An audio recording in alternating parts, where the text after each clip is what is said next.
Hello everyone, welcome back with Inkscape basic tutorials how to make a cube text. Okay, for example, I will create a simple cube with these tools. I will click start from this point into here, and then I will move into this point. So we have this simple cube. The next, I will insert text with these tools. Okay, click at this point. I will set the names into Mufasu cat. Now you can select these two objects. You can press shift button, hold, and select multiple objects with this text and also this cube. Click in text and use a path on path, so it will be automatically create cube text. To edit this text, you can use these tools, path by nodes. Okay, I will click at this point, and you can move into here. It will automatically add. You also can click again from this point to the top or to the bottom here.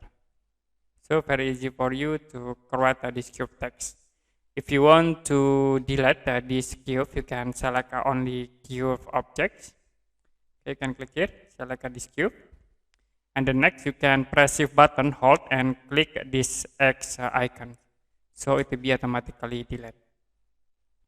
Okay, that's it. How to create a cube text in Inkscape software. And if you have any question about this tutorial, you can comment below this video.